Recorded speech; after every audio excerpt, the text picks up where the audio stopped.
Good afternoon, ladies and gentlemen.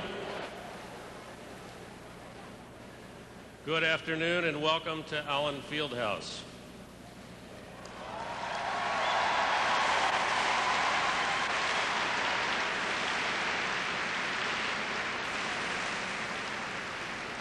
The home of the Jayhawks.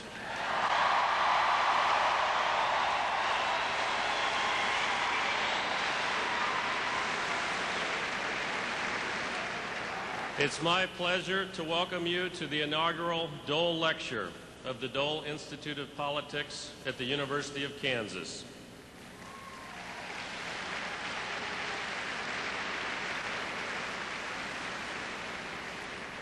My name is Steve McAllister, and I am the interim director of the Dole Institute.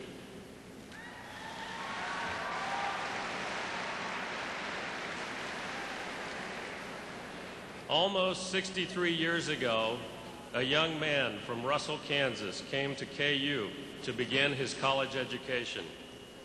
He frequently wrote home to his family about his life as a KU student.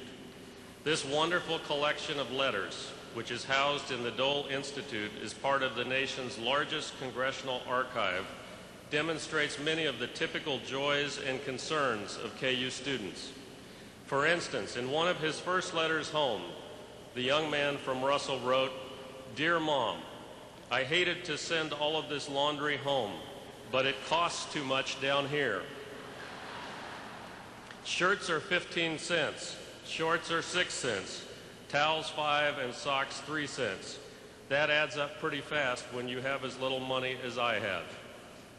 These letters home discuss his classes, his grades, his extracurricular activities, the part-time jobs he took to make enough money to pay for tuition and fees, and of course, KU sports. Indeed, as a member of the KU freshman football team, this KU student frequently wrote about KU football. For example, observing after the KU-Nebraska game that about all I can say is that KU had 11 men on the field, even though it didn't look like it. A few weeks later, he shared with his family how around 3,000 students paraded to the chancellor's house, asking him to dismiss Monday classes after KU defeated K-State the previous Saturday.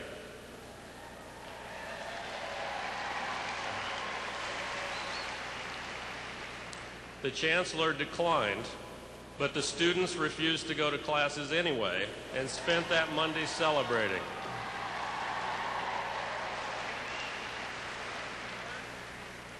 But at the end of his first semester, life as a KU student changed in a dramatic fashion. He wrote home that, "I suppose you, like everyone else, are huddled around the radio, listening to war developments in the battle with Japan."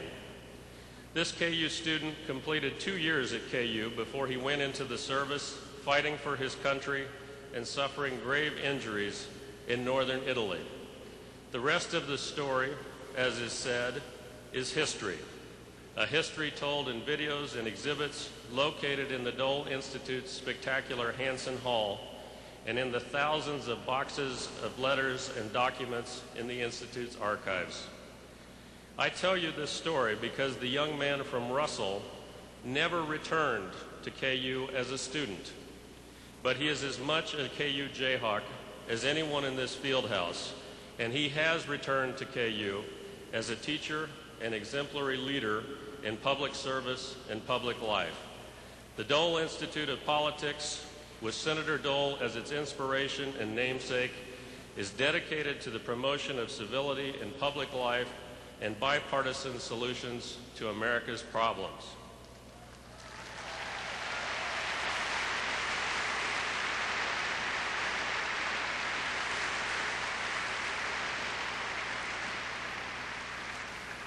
It is with great pleasure that I introduce to you one of Kansas's favorite sons, Senator Bob Dole, with his good friend, President Bill Clinton.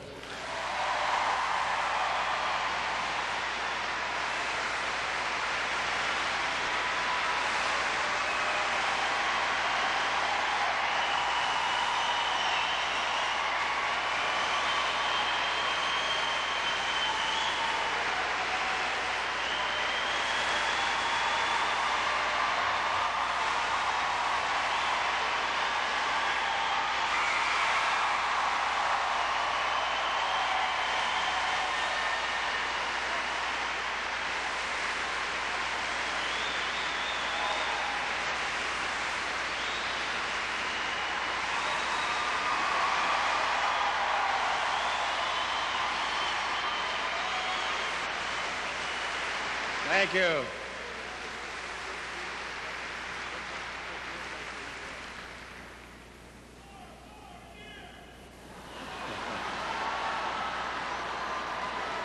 First, thank you.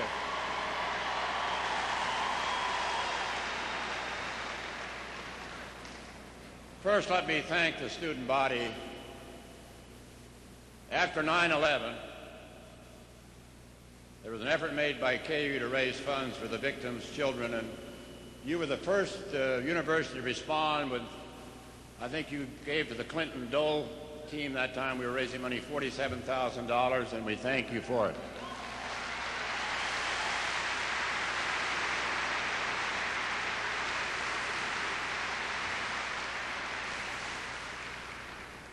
I'm honored that my friend President Clinton is here, and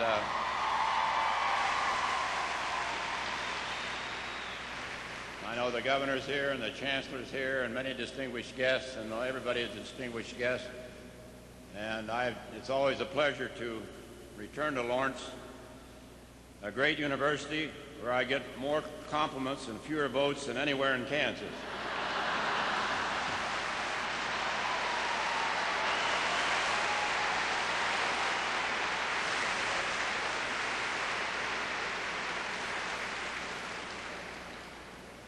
Now, you may not know it, but we're about to break what our guest of honor has called Clinton's third rule of politics.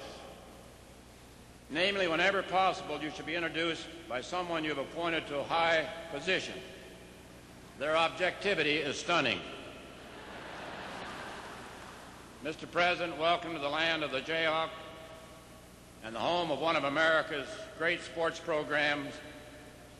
For example, KU has fielded some marvelous basketball teams on this court over the years, only to fall just short of the national championship they deserve, sort of like the presidential campaign of 1996.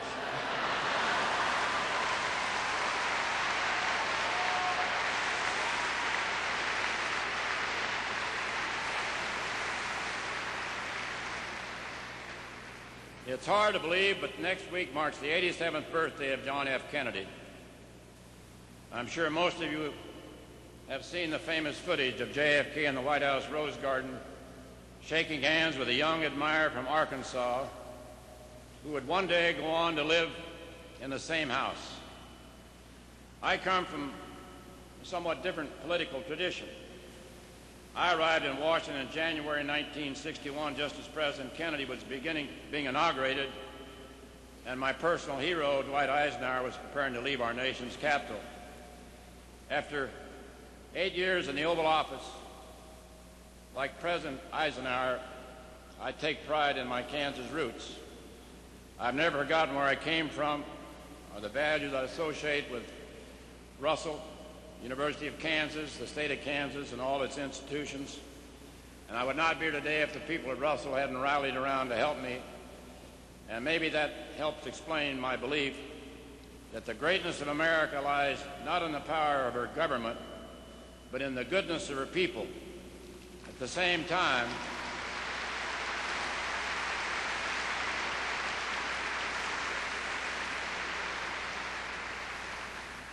I owe my life to a lot of good doctors, and a lot of good nurses, and a lot of good friends. And I would just say one thing, not in a political vein, but I've never been reluctant to use federal authority where moral authority demanded it. In March 1965, a few days after a civil rights demonstration in Selma had been beaten senseless for demanding federal voting rights legislation, I was in the House chamber when President Lyndon Johnson proclaimed, "We shall overcome." I was a conservative Republican from Kansas, President Johnson a liberal Democrat from Texas. We disagreed more often than we agreed, but we were as one on the defining issue of our times, and for a simple reason. No first-class democracy can tolerate second-class citizens.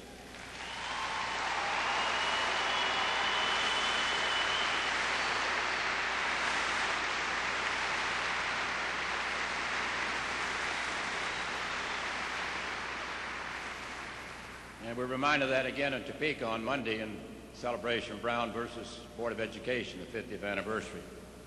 And I mention this not to wallow in nostalgia, but to remind the young people in today's audience that there really was a time in Washington when political differences didn't get in the way of personal friendships. Which brings us to the political odd couple you see before you. President Kennedy was once asked by a reporter how it felt like to be a war hero. It was entirely involuntarily on my part, said Kennedy. They sank my boat. That's sort of how I feel about my retirement from politics. It too was involuntary, mainly because the Clinton team kept scheduling televised debates past my bedtime.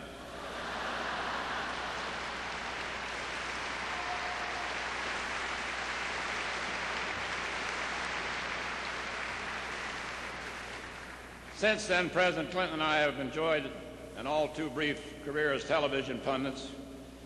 We were the only act in history of the 60 Minutes program that stopped the stopwatch.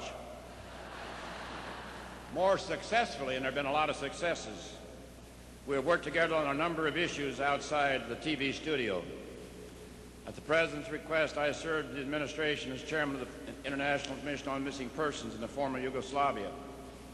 As I said earlier, after 9/11, we joined together President Clinton, former Senator Dole, to raise scholarship funds for the children of the victims of 9/11.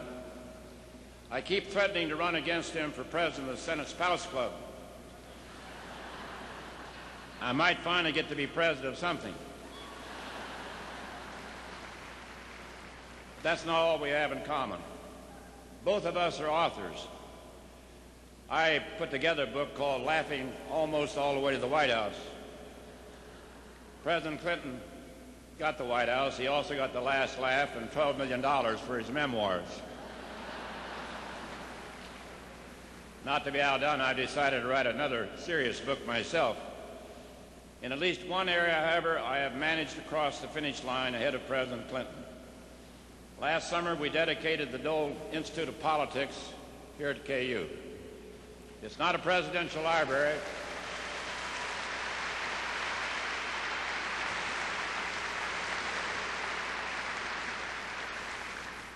It's not a presidential library, but it'll have to do.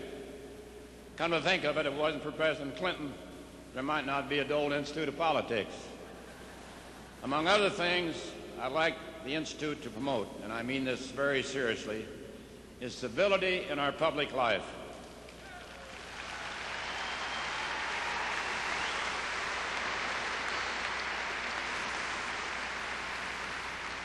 And encourage a bipartisan search for solutions to America's problems. And finally, let me say, it was my friend and former employee, Rick Smith, who first proposed an annual lecture, the Dole Lecture, that might serve as a showcase for something better than soundbite politics. It was also Rick who said, wouldn't it be great if we could launch the series with President Clinton? Who better to dramatize the possibilities of partnership over partisanship? And that's what today is all about. To demonstrate that political opponents need not be personal enemies, that strong convictions can coexist with mutual respect, and that what unites us as America patriots is much, much greater than what divides us as election year partisans.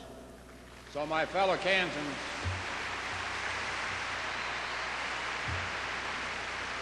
would you please give President Clinton a good Jayhawk welcome?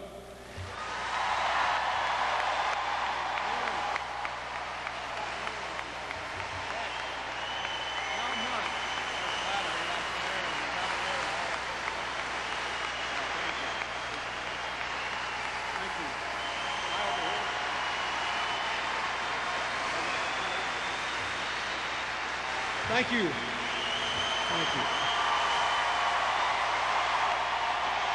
Thank you very much.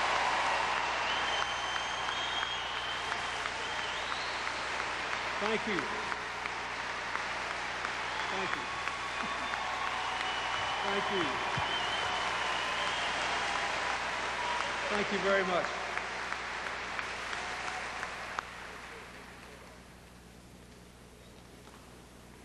Thank you very much.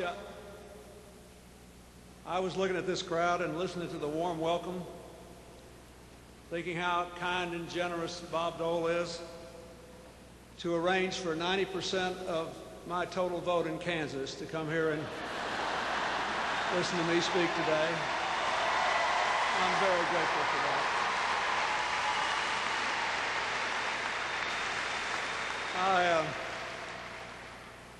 I'd like to thank the Chancellor and all the people at the university, and especially I'd like to thank Coach Bill Self and the basketball team for showing up and giving me a jersey. I'm a huge basketball fan, and I thought you did very well this year. I thank you, Governor Kathleen Sebelius, for being here, and former Congressman Slattery. I have a lot of friends in this room today. Janet Murguia worked for me in the White House and worked here at UK, and Hannah Rickard, a 1992 graduate, is my personal assistant in Harlem in New York City today, so I thank her for coming with me. And I just want to say something. I'm tired of being Bob Dole's straight man.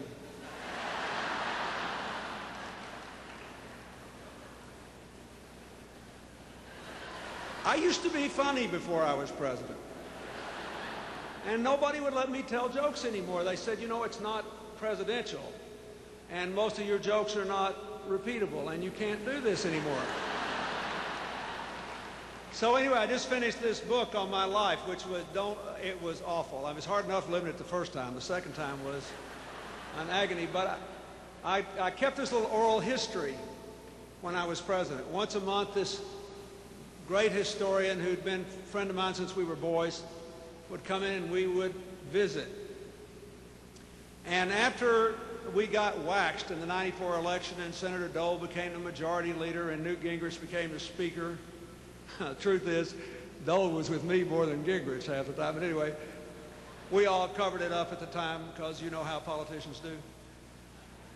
So they were just killing me one day about something, and I was out in the country, and a 10-year-old kid came up to me, and I had a record of this. This 10-year-old kid came up to me and he said, "The Congress is giving you a tough time, isn't it?" I said, "Yes." He said, "I bet it's hard to find a joke you can tell in public when you're president, isn't it?" Pretty insightful kid. I said, "It is, it is." He said, "You want one?" I said, "Sure." He said, "Being president with this Congress is like standing in the middle of a cemetery. There's a lot of people under you, but nobody's listening."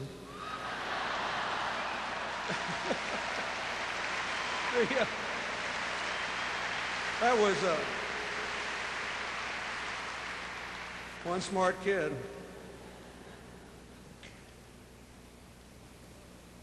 One of the things that I used to tell people all the time about all this partisanship in Washington, I'm going to actually address it seriously in a moment, but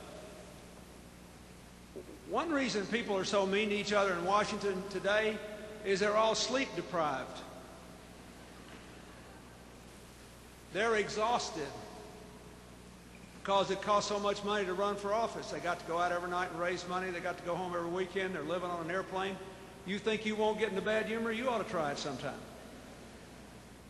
I used to tell everybody it was a lot easier for me to stay in a positive frame of mind when I was president because I worked above the store, or lived above the store.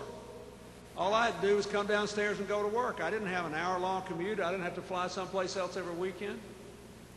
And they were irritable all the time, and it gave all these opportunities for misunderstanding.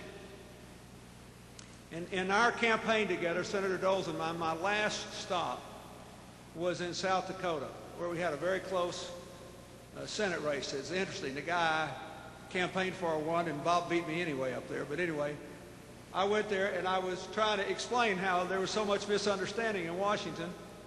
And I said it reminded me of the young politician that went up to a farmer's fence and said that he wanted to come ask for his vote, but he saw the dog in the yard and he said, "Does your dog bite?" And he said, "No."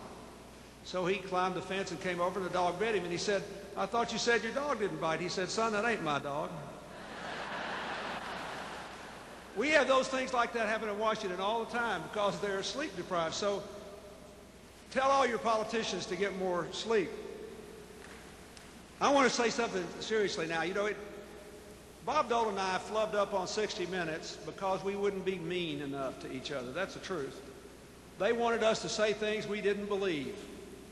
They wanted us to call each other names. They wanted us to check our brains at the TV studio and spurt out these 10 or 15 second sound bites that make good television and make sparks fly, and nobody who watched us would have learned a thing.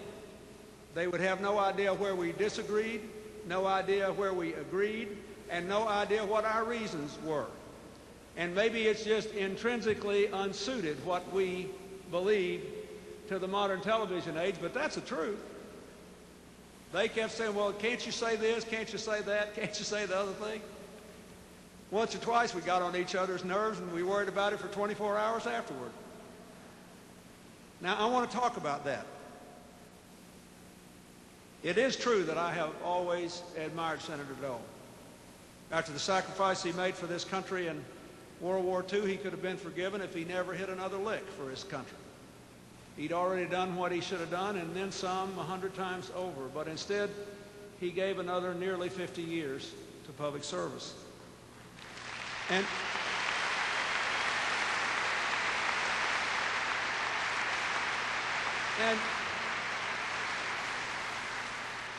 it is true that he is a convicted conservative Republican. And I am a convicted Democrat. And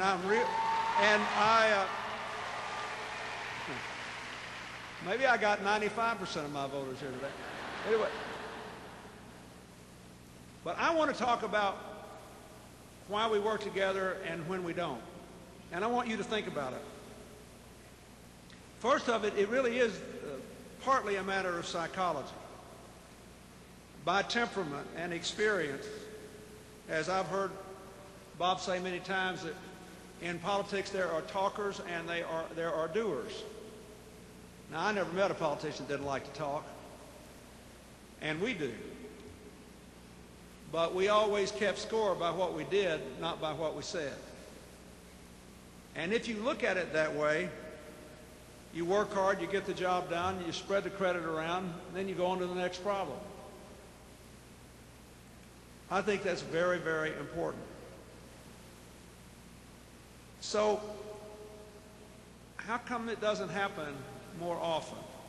Or when it does, you don't see it? Back in 1996, on the PBS program Frontline, there was a documentary about the Clinton-Dole race, in which a writer for the New Yorker magazine, Rick Hertzberg, said the following thing. I think he was criticizing us, but I couldn't be sure. He said of Senator Dole and me, he said, quote, "They're both people who would rather settle something. They would rather come to an agreement than have the Battle of Armageddon. That makes them alike in certain ways." Now, some people think compromise is bad. In the 1960s, when there was so much controversy in America over the Vietnam War, most of the haters in American politics were on the left. And I was often very uncomfortable because I didn't agree with our policy either, but a lot of the people who agreed with me thought there was something wrong with our leaders. I didn't. I don't think there's something wrong with you if you just got a wrong attitude or if you make a mistake. And I never liked all that harsh rhetoric. I don't think President Johnson ever wanted one person to die who didn't have to die. I don't think he ever wanted anything but what he thought was right and best for America. Now, I saw the other day Mr. Grover Norquist, who organizes a lot of the ultra-conservative interest groups once a week in Washington, said, I hate to tell Governor Sebelius this, he said his main goal now was to bring, and I quote, the same bitter partisanship that exists in Washington to every state capital in America. I think that's a bad idea. And I'm not running for anything, so I can say what I think now. That's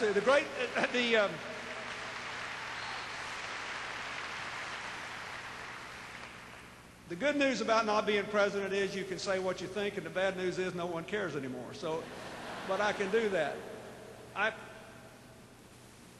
Listen to what Senator Dole talked about and what you applauded for. He worked with Senator Moynihan on Social Security, with Senator McGovern on food stamps. He supported voting rights and supported its extension, the Voting Rights Act, consistently for 25 years. He was one of the major movers behind the Americans with Disabilities Act, one of the most important pieces of social legislation since World War II.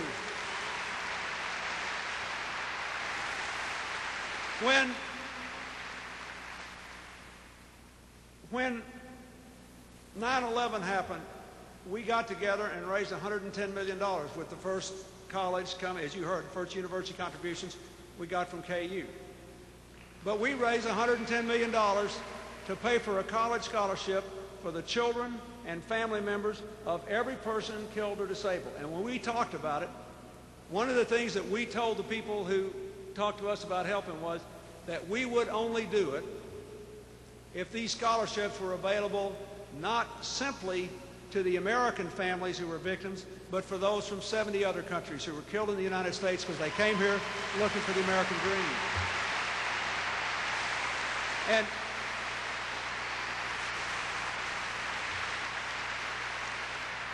one of the reasons that I asked Senator Dole to head the Commission on Missing Persons in the former Yugoslavia is that in an age when there is so much divisiveness and so much ethnic and religious and ideological animosity, he believes that people in Kansas and people in Kosovo have more in common than what separates them.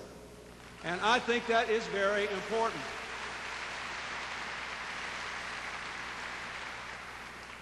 So here's what I want to say. Whether you're a Republican or a Democrat, whether you consider yourself a liberal or a conservative, whether you're still trying to make up your mind, I want to start with an outline of where I think the world is and why I think there's so much partisanship today. And what I want to challenge you to do is not to agree with me, but to decide, to think.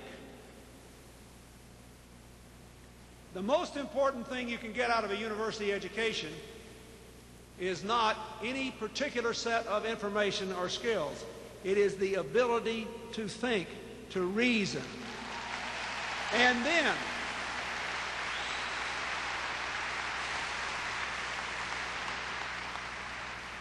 then you can spend the rest of your life doing what Bob and I did and being frustrated by it, because once you get where you can think, you realize you're not smart enough to understand everything, and you spend your whole life searching for some way to make sure that your mind and your heart and your spirit are all in the same place at the same time, going in the same direction. But first you have to understand.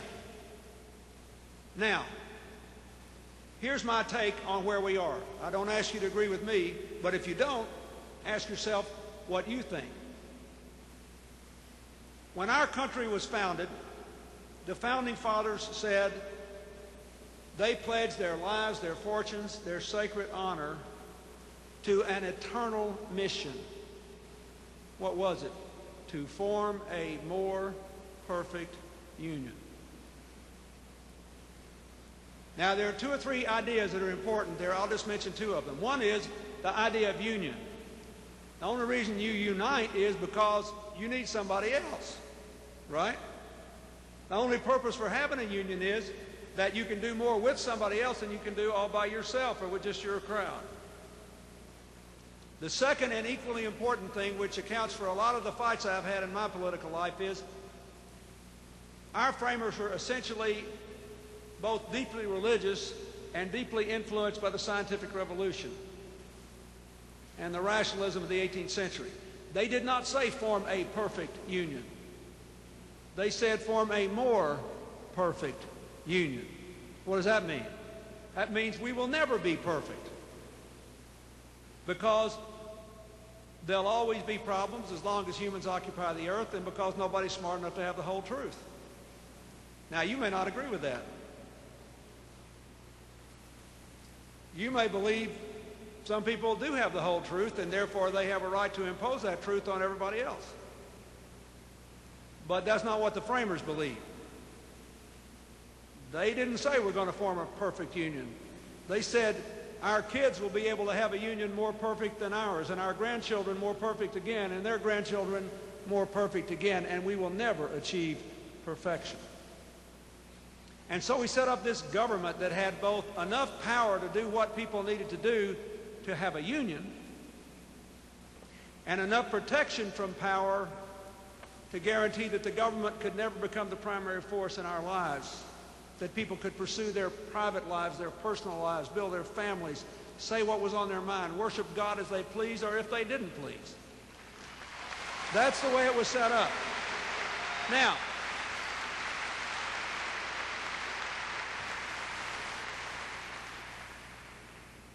when we have understood what our mission was, we have enjoyed a fairly high level of bipartisanship, even though there have been great fights and great disagreements. At the end of World War II, with the bitter memory of our withdrawal from the world after World War I and what happened afterward, the Depression and the Second World War, and with the looming threat of the Soviet Union and the beginning of the Cold War, and with the fresh evidence of the sacrifice of people like Bob Dole and over 400,000 Americans who never came home, the United States for the first time decided that we must be permanently involved in the world on the side of freedom. In 1989, over 40 years afterward, when the Berlin Wall fell, and we saw all that joyous celebration, it fell in no small measure because every president, from Harry Truman to George Bush, believed that the United States had a mission of freedom in the world, and that was part of our more perfect union, and that we could not be safe at home unless we tried to be a force for good around the world. Did we make mistakes from time to time? I think we did. But as I said when I went to Vietnam with our ambassador, Pete Peterson, who was a POW there for 6.5 years, I told the leaders, I said, you know, Pete was in prison here for 6.5 years, and I was on the other side, but we had one thing in common. We both thought we were doing what was right for freedom. Don't you ever think the Americans who came here wanted to colonize Vietnam, just like we don't want to colonize Iraq. We don't go places to control them. We go places to try to help people become free. Now, I say that to try to drive this point home. You may agree or disagree with our policy in Iraq. You may think, for example, we should have put more emphasis in Afghanistan, where the Al-Qaeda are, because they're the ones that caused 9/11. But, wait. Now, this is thinking time, not cheering time. You can cheer later if you like it. But think. The point I wish to make is this. You should have disagreements with your leaders and your colleagues, but if it becomes immediately a question of questioning people's motives, and if immediately you decide that somebody who sees a whole new situation differently than you must be a bad person and somehow twisted inside, we are not going to get very far in forming a more perfect union. Now, why does it happen? Here's why. Because at the end of the Cold War, the paradigm, the way we looked at the world, evaporated. And we had to create a new one. It was my great good fortune, but also challenge, to become the first president to serve my entire term in the post-Cold War era, to be the first president of the 21st century as well as the last president of the 20th century. America is in one of those periods where we are trying to come to grips with fundamental questions. How are we going to relate to globalization? How are we going to relate to the global threat on terror? What is the role of government in our lives now? What are we to make of all this new diversity? Is it going to the religious and the racial and the ethnic diversity? Is it going to make us more fractured, or will it make us more interesting and more unified? These are big, big questions. When the Cold War was over and the industrial age began to be replaced by an information age, ever more globalized, we changed the way we work, the way we live, the way we relate to each other, and certainly the way we relate to the rest of the world, in ways that are marvelous and ways that are frightening. The intense political conflict that has marked the last 10 years or so is in large measure a result of that.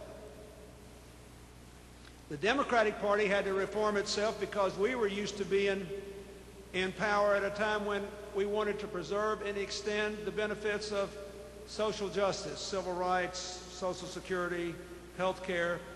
We weren't used to the conditions I found in 1992, a decrepit economy, high crime, big questions to face about how we're going to relate to the rest of the world.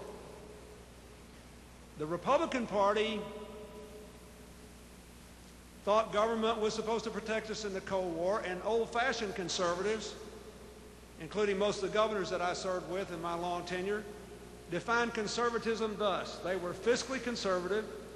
They thought, other things being equal, the private sector should be given a chance to solve problems before the government did, and that if the government had to be brought in, other things being equal, we should try to solve these problems with the state and local government before the federal government came in. That was the definition of a conservative for almost all my life. Now, slowly over the last 20 years, a bitter anti-government, anti-tax feeling combined with the religious right has essentially defined government differently. And so now you wind up with, I sound like Calvin Coolidge compared to these guys running things in Washington now on the question of deficits and things like that. But it's important for you to understand that both parties are trying to build one slightly right of center, one slightly left of center, a new consensus that actually responds to the challenges of the 21st century world. And as long as we don't have that, extremists will have more influence than they ought to, and politics will be more bitter than it should be. Now, that's my explanation. There is another explanation for Washington I found, which is the story of the guy that was walking along the Grand Canyon. You know this story? This nice man's walking along the side of the Grand Canyon, slips off, and he's falling to certain death. And he sees this twig sticking out of the canyon, and he grabs it, and it breaks his fall. And then he sees the roots start to come out of the side, and he knows he's done for it. He says, God, why me? I'm a good man. I've worked hard. I've paid my taxes all my life. I'm a really good man. Why me? And this thunderous voice comes out of heaven and says, son, there's just something about you I don't like. Now, if you don't believe in explanations like that, then you have to ask yourself, why is this happening? I'll give you some evidence. Arguably the most partisan time in American history in terms of personal attacks before the last 10 years was in the early republic. Go back and read what Thomas Jefferson and John Adams and their supporters said about each other. Those guys started this country off and quit talking for 20 years because they were so mean. Why? Because after George Washington left the scene, who knew what America meant? We didn't have a national economy. Were we going to build one? We didn't have a national legal system. Were we going to have one? And while the matter was in doubt, the partisanship raged. So instead of moaning about this or throwing up your hands about this, let's get about the business at hand. How should we look at the 21st century world? How can we develop a consensus that we could then have a Republican and a Democratic response to that would be civilized and lead to positive, constructive, honorable compromise? This is the best I can do.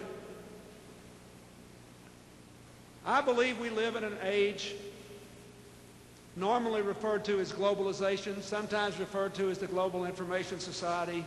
I prefer the term interdependence because it goes far beyond economics. There's good and bad in it. I have a cousin that lives in the hills of northwest Arkansas that plays chess over the internet with a guy in Australia twice a week. And they take turns figuring out who's got to stay up late. On the other hand, 9/11 was a testimony to the power of interdependence. Don't you agree? The Al-Qaeda, what did they do? They used open borders, easy travel, easy access to information and technology to turn an airplane into a weapon of mass destruction, to murder 3,100 people, nearly, in Washington, Pennsylvania, and New York, from 70 countries. It's a story of global interdependence, the dark side of global interdependence. When I was president, 30% of the economic growth that we had came from trade. When I was president, Senator Dole was always pushing me until we got it right to end the ethnic slaughter in Bosnia. 100 years ago, we wouldn't have known how to find Bosnia on a map. But it offended us because we had to watch those people being killed just because they were Muslims, being slaughtered. And because we wanted Europe to be united and peaceful and democratic for the first time in history, to make the Cold War all worthwhile. So then we would be united, we'd be working together, we'd be fighting the problems of the rest of the world together. That too is interdependence. So if it can be positive or negative, it's obvious what we ought to be doing, if you agree with me. We need a strategy that builds up the positive and beats down the negative. We need to recognize that interdependence is inherently an unstable condition. And we need to move the world toward a more integrated global community defined by three things: shared benefits, shared responsibilities, and shared values. That's what I believe. Now, here's the point I want to make. This may seem simple to you, but if everybody thought that way, then in every area there'd be a slightly liberal or a slightly conservative way to do that, and then we would have all these debates, and in all probability, as free discussion usually does, it would lead to the best possible outcome. I'll just give you an example. In my view, there are 5 big issues here, for whatever it's worth. Number one, we have to have a strategy to fight the new security threats of terror and weapons of mass destruction that is both offensive and defensive. What's the best way to have homeland defense? If you have a limited amount of money, if you think about it like this, then you can say, well, I think what we should do is triple or quadruple the number of containers we're checking at the ports and airports for biological or chemical weapons. Or somebody else can say, no, I think we should be reinforcing the bridges or putting guards outside the electrical plants that have nuclear power, or whatever you think. But the point is, if you're focused on it that way, you can focus on homeland defense. What's the best way to pursue an offensive strategy? Is it to go to Iraq and establish a beachhead of freedom in the Middle East? Or is it to stay in Afghanistan and root out the Al-Qaeda and then turn your attention to the rest of the world? But once you're focused on it, you can have a civilized debate. And if you all both agree on the issue, then just because somebody's got a different idea than you do about how to handle it, you don't think there's something wrong with them. So that's the first thing. Second thing we have to do is to have a strategy to make a world with more partners and fewer terrorists. Now, why do I say that? Besides the fact that I'm a Democrat, why would I say that? Why should every American think that, even people that don't believe in social progress? Because if you believe the world is interdependent and you cannot kill, occupy, or imprison all your actual or potential adversaries, sooner or later, you have to make a deal. That's what politics is. If as a factual matter, that's what I talked till I was blue in the face in the Middle East about. They walked away from that peace deal in 2000, the dumbest thing I've ever seen in my life. All we've got now is that the Middle East is not a bit less interdependent today than it was when we made 7 years of progress toward peace. We got 3,000 dead Palestinians, about 920 dead Israelis. They're no less interdependent. Nothing has changed except more people are dead and now more people are mad and there's less trust and it's harder to deal with it, but they are not a bit less interdependent. So you remember that. If you're in any environment in life that you don't have total control over, you have to make a deal. That's what politics is. And that's why compromise is honorable, not dishonorable. So, anyway, so how would you go about making a world with more friends and fewer enemies? Well, first of all, you got to realize that half the people that live on Earth aren't part of this globalized economy that works. On Earth, half the people live on less than $2 a day. Of the 6 billion people on Earth, 1 billion live on less than $1 a day. 1.5 billion people never get a clean glass of water. 1 billion people go to bed hungry every night. 10 million kids die of preventable childhood diseases. And 1 in 4 deaths every year on Earth now come from AIDS, TB, malaria, and infections related to diarrhea. Most of them are little children who never got a single clean glass of water in their lives. So, for a tiny fraction of what we spend on defense and homeland defense, and I do mean tiny, we could double what we spend to help put all the children in the world who aren't in school, to pay our fair share of the fight against the world's diseases, and to do these other things. And to give you an example, after 9/11, I think we increased, I believe this is right, I think we increased defense and homeland defense $60-something billion in 1 year. We could double our assistance programs in these other areas, double them for about 10 or 12 in a budget that must now be nearly $2 trillion. I don't know what it is. I haven't looked at it. I don't have to look at it anymore, so I don't, but I think that's about what it is. Okay, so you got to have a strategy for terror, a strategy for more friends. The third thing I think we have to do is to find more ways to cooperate institutionally. Now, this is a big challenge for America because we're going through a period in history when we have unrivaled military, economic, and political power. So every time we make a deal with anybody to do anything, we're giving up some of our freedom of action. Maybe a good deal for them, not a good deal for us, because most of the time we can do whatever we please. The problem is we will not be the only military, economic, and political superpower forever. If present growth rates continue, China, India, and the European Union will equal or surpass the United States sometime in the 21st century. Just because of their size. They may not ever have to reach the per capita income we do to have greater output. So I think we should do that. But if you believe that, then it puts a whole different cast on the debates you hear today over putting up missile defense, getting rid of the anti-ballistic missile treaty, should we be part of the Comprehensive Test Ban Treaty, should we be part of the Criminal Court, should we be part of the Kyoto Climate Change Accord. And I say that I didn't join, there's one I didn't join. I didn't join the Landmine Treaty because they wrote it in a way that was absolutely hostile to the United States, and we have the finest record of any country in the world in promoting demining in the last 15 years. And it had enormous bipartisan support. Bob supported it. And so I'm not saying we can join every treaty, but I'm saying we should have a preference for being part of every conceivable network that will bring people together. Because I can tell you something. It's just like any club you belong to, any organization you belong to, it builds the habit of working with other people.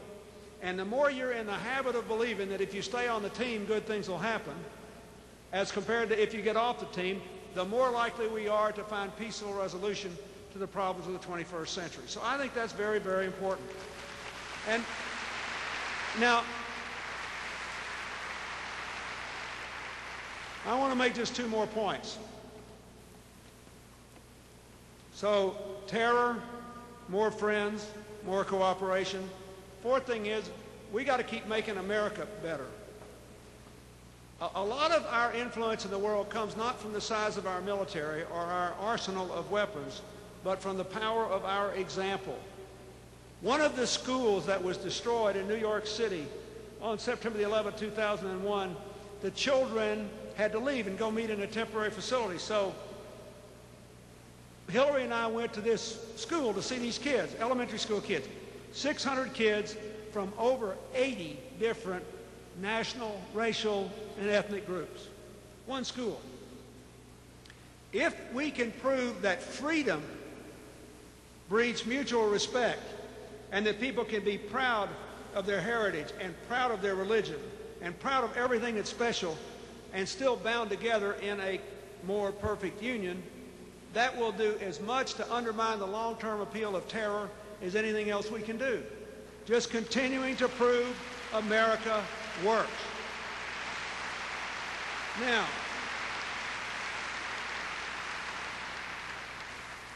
last thing I want to say is this. I don't want you to think I'm flaky here, but I believe this. Like I said, no consequences. I don't really care what you think. But anyway, none of this will happen until we move the American people's way of thinking about other people forward. And let me explain what I mean by that.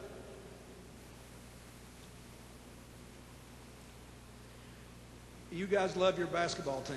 I like the Arkansas Razorbacks. We're all pulling for different people in the NBA playoffs. We have wars we know who we're for. You got over 600 young people from Kansas in Iraq today putting their lives on the line. We think in categories that are oppositional. And we have to organize ourselves in little boxes. I see a man, I see a woman. I see somebody's white, I see somebody's black, I see somebody's brown, right? I see a Baptist, a Catholic, a Jew, a Muslim, a Buddhist, a Sikh.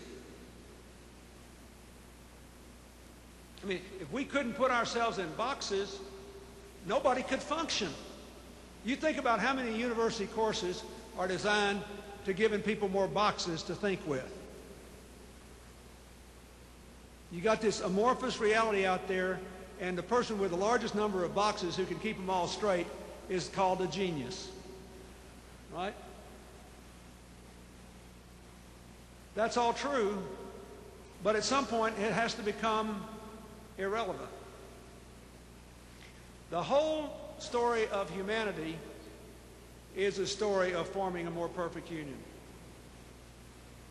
People grew, ever since our forebears stood up on the African savannah, something over 100,000 years ago, they learned to relate to other people.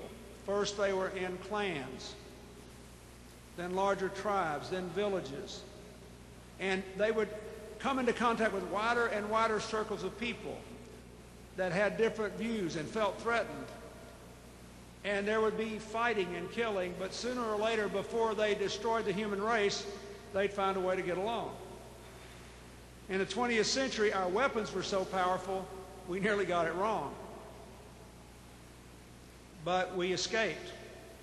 We gave in to neither the tyranny of Hitler or the tyranny of communism or the power of our weapons to destroy. We threaded a big needle there.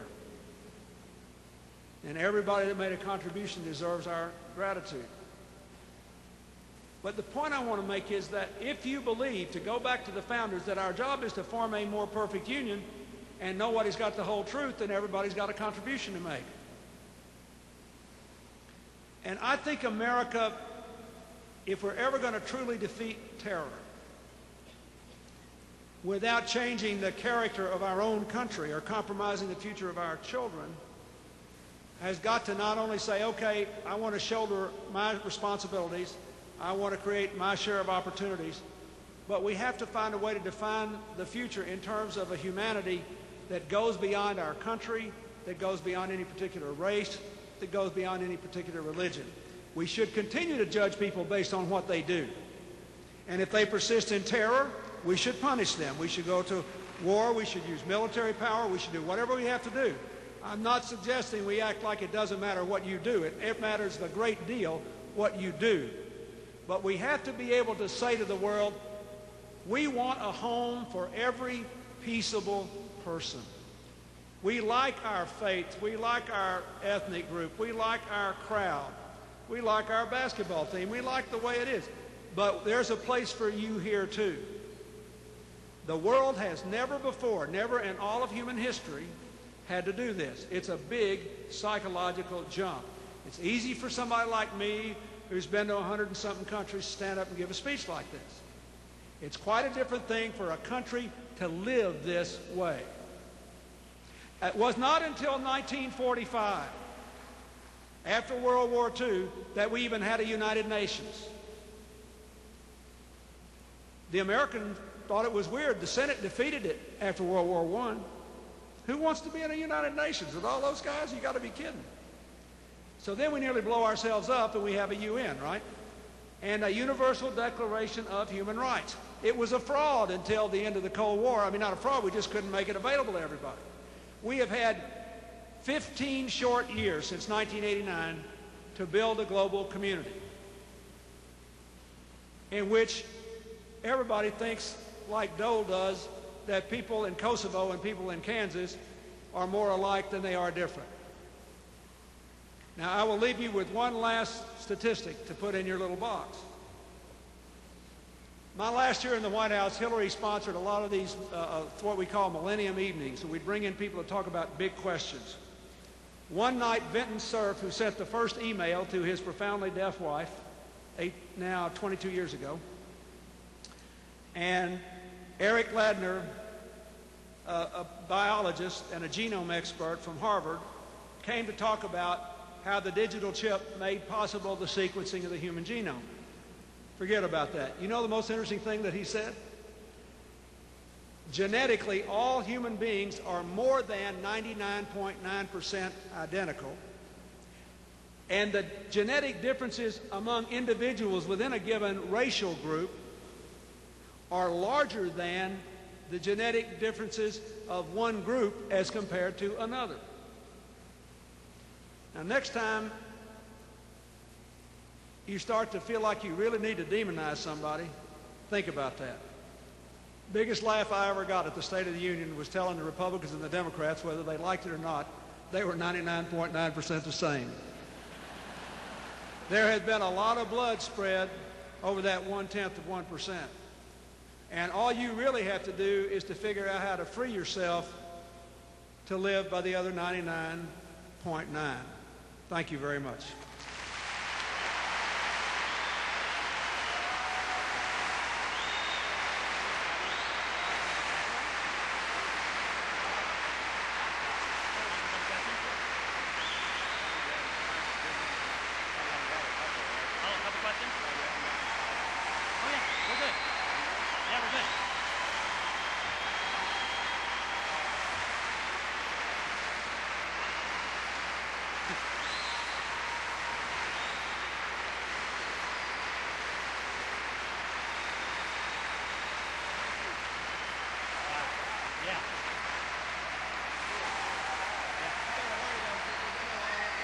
Okay.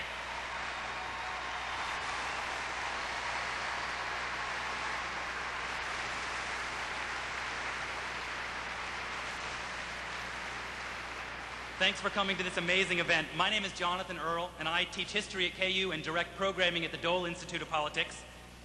That was certainly the most applause any Razorback has ever received in Allen Fieldhouse. As many of you know, this is the last day of finals week. And students, President Clinton has generously and graciously agreed to answer a few questions before he leaves us today. But in this case, the tables are turned. Instead of professors asking the questions, these were written by KU students. First one is, many Americans might be surprised to find you giving an address at the Dole Institute of Politics. Do you and the senator represent a lost era of cooperation along party lines? No, there's still a lot of it. I mean, John McCain and John Kerry are friends, for example. Just for example, you know, there's a lot of it. But it's under stress now. And if you want it back, you got to demand it. But in order to, it's amazing. Look, when I was a governor, my vote went up among Republicans every year that I ran, and it went down among rural Democrats who didn't believe in my school standards because they felt the rural schools were under too much stress.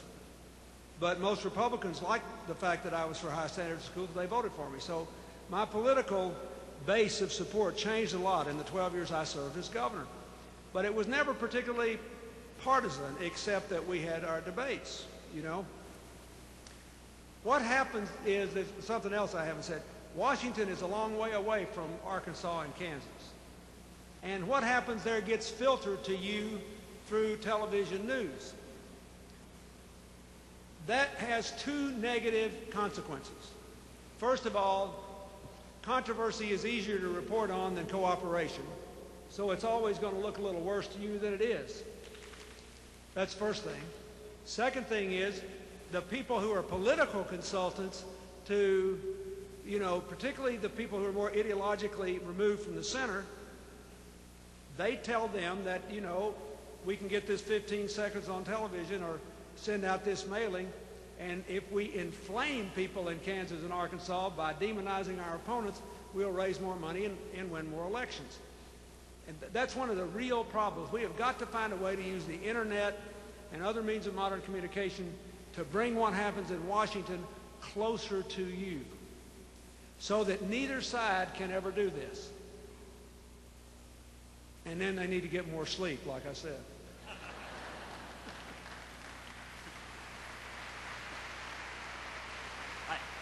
I knew someone would ask this one. Mr. President, do you think young Americans are growing disenchanted with the political process? If so, why? And what do you think can be done to help bring the younger crowd to the voting booth? Well, first of all, you know, some are and some aren't. But if you just look at the 2000 election, you see that if you sit it out, you did vote if you sit it out. If you sit it out, you voted. You voted for whoever you didn't want to win.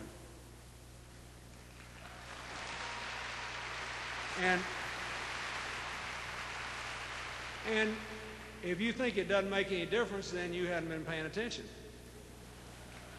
Whether you're a Republican or a Democrat, you can't. Nobody who's paying attention could possibly believe that there's no difference here. And you know, I won't do my little campaign riff here. I'm too polite to Senator Dole. We could have a great debate here, but I mean, for example, you know, I would choose. For example, I love saying this because I make money now, and I never did before I left the White House. I didn't have a nickel to my name. But I would have preferred that my tax cut be kept in the treasury of the U.S. government, and that we would have paid the deficit down and let the children, let some of the cuts in the last budget, like in after-school programs and stuff, I'd rather them kept my money and keep these kids in after-school programs. But the point I want to make, forget about that. It doesn't matter if I'm right or wrong. We got to use the internet. We've got to use modern forms of entertainment. The Republicans and the Democrats have both got to get better at it to convince people, number one, that it makes a difference.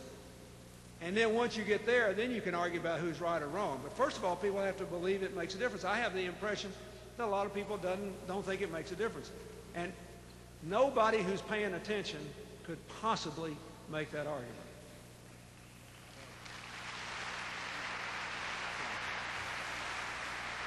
One more question. As Senator Dole noted, this past week the nation marked the 50th anniversary of the Supreme Court case Brown versus the Topeka Board of Education. Obviously a historic milestone, but one that some commentators use to point out that resegregation remains a serious problem.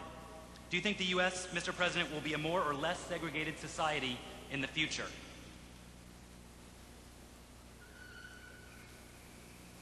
Less. And let me say that, let me say, you know, this has been the most important issue of my life, I think, this whole race deal. My grandfather, with whom I lived till I was 4, had a grocery store in a little town in Arkansas. Most of his customers were black. And it was before food stamps, and anybody that worked got credit from him. When he died, he had all these books with his customers still owed him money because he said anybody that worked ought to be able to feed their children. So I've been living with this all my life. And we still have racism, and we still have hatred, and we still have a politics that deals like with a rolling series of minorities. But in general, what do we know? We know that personal contact tends to diminish discrimination. It's very interesting. Senator Dole and I, we had this early debate in my presidency over gays in the military. And I don't want to get into that, but except to say this. It was fascinating. I saw a survey that someone not working for me, some independent person did, who said that the biggest differences on that opinion were not among men or women or different racial groups, but among people who had known someone who was gay. If they knew somebody, they were 2 to 1 in favor of saying anybody who's law-abiding should be able to do anything. I think that the more people are brought into contact with one another across racial lines, the better we will do. The thing that I think, the great unfinished question of Brown, though, is not that, in my view. The great unfinished question of Brown v. Board of Education is, why didn't integration plus affirmative action in the racial disparities in income, education, health care, and perceptions of justice in the criminal justice system? And I can only tell you what I believe the answer is. I believe the answer is that the Democrats and the Republicans didn't work together enough to think about how to bring the full benefits of free enterprise to people who couldn't get bank loans and whose neighborhoods weren't looked at as good investments, and some other things like that. In my last year as president, the Speaker of the House, Dennis Hastert, and I sort of co-sponsored something called the New Markets Initiative, and I really hated to leave before we got it in there, because what we tried to do was to create tax havens, if you will, for people to invest in poor communities all across America, including remote Indian reservations. Still, the poorest people in America are the Indians that don't have gambling, and we shouldn't forget that. So I would like to say to you, look, I think we ought to pass the hate crimes legislation. I think we'll have to keep enforcing the equal employment opportunity laws. We'll always have vestiges of racism, probably, or we will for a long time. But we're going to get better on race because it's stupid not to. And because we're not stupid. But we'll get better. And because personal contact will cure that over time. We'll get better. But we should ask ourselves, those of us who are white, it's easier for me to say that and get a round of applause. But you should ask yourself, what does getting better mean if you're on the other side of the racial divide and you can't find anybody being mean to you when you walk down the street? They'll let you live in a house, but you can't afford to live there. How do we have people with the feeling that, not that they're not affirmatively discriminated against, but they have an equal shot?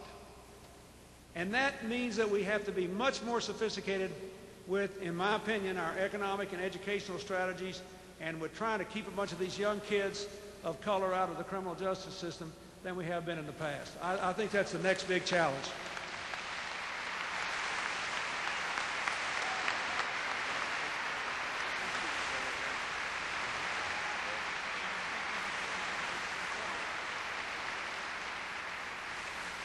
Thank you, ladies and gentlemen. One final piece of the program before we give the President a real rock chalk thank you for his visit here.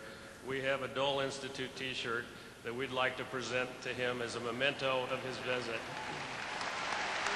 And a campaign button.